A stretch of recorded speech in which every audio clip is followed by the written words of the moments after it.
Drain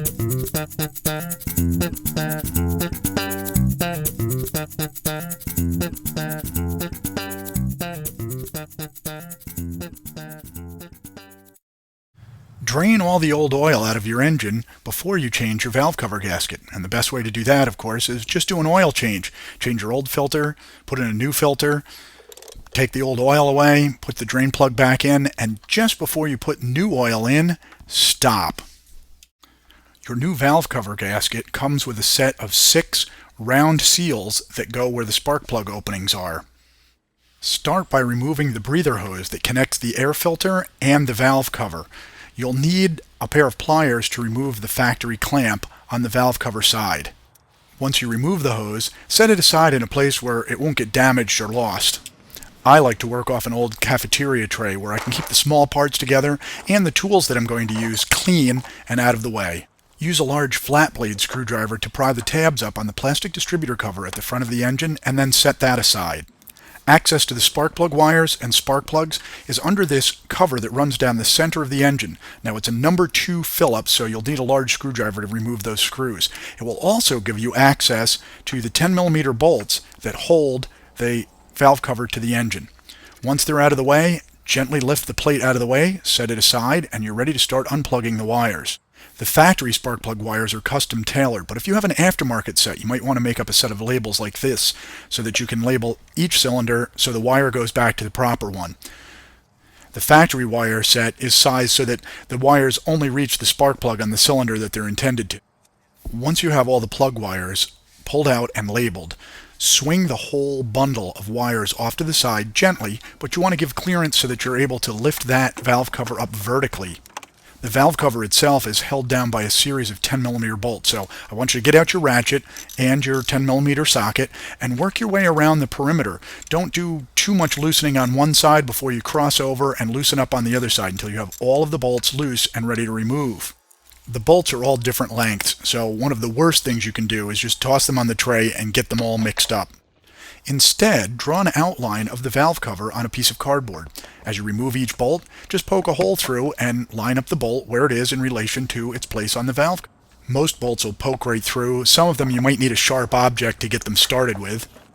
But this cardboard with a sketch on it trick is a really useful way to organize all these different bolts and make sure that when you're done, they're going to go back where they belong. Now set the bolts aside and you're ready to pry gently, and I mean very gently, with your flat-bladed screwdriver around the entire perimeter of the valve cover. Work your way gently around so that you do not crack the aluminum, and soon the whole cover will come vertically straight up off the engine and you can lift it out of the way and set it aside. Once you pull the valve cover off, flip it upside down so that you can more easily remove the old gasket and the ring seals that go where the spark plugs are, and you're going to want to carefully inspect it to look for any kind of cracks or damage, dents, or other problems that the valve cover might have developed. Get out your bag of spark plug seals now and gently place them over the holes in the valve cover. Press them down firmly and make sure that they kind of snap in place. The valve cover gasket itself is a piece of U-shaped rubber channel that is designed to fit in the ridge that goes around the perimeter of the valve cover. Start at the back where there's a locating notch by the half moons at the end of the camshaft openings. This is not a time to go fast. Take your time. Very carefully press it on and go around the perimeter. The valve cover gasket is custom molded to even fit around where the timing chain cover is at the front. Take your time and make sure it fits snugly. Once the gasket is firmly attached, just flip the valve cover over and gently place it back on the top of the engine. You might have to wiggle it a little back and forth to get it to fit, but you should be all set. Get your cardboard bolt template out, and now is the time to start putting those bolts back in from where you took them from, and you'll know exactly where it is from the sketch that you've made. Start by getting all the bolts placed back in the holes where they belong, and just give them a little twist to get the threads started, but you're not going to be tightening them down yet. When you do get out your ratchet and socket, you're going to use the same technique as when you remove them, working in a crisscross pattern back and forth across the whole valve cover, tightening each one down just a little bit until it's snug, and then working your way across. This way, you don't tighten one side and warp or crack the valve cover. With the bolts all snugly seated, it's time to put your spark plug wires back in. You can remove the labels that you've put on them and just line up each spark plug wire with its opening and snap it down firmly on the spark plug. Replace the spark plug wire cover in the reverse of just how it came off.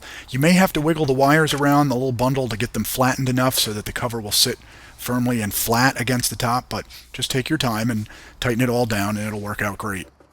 This is another good time to use that crisscross method of tightening so that the cover will lay flat and it won't get twisted.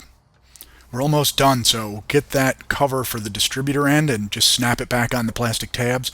Make sure you get your breather hose and put that on between the air filter and the top of the valve cover. And with the valve cover gasket complete, now it's time to finish that oil change that we started at the very beginning. So it's got the new filter, you've put the drain plug in, and now we're just going to top it up with some oil.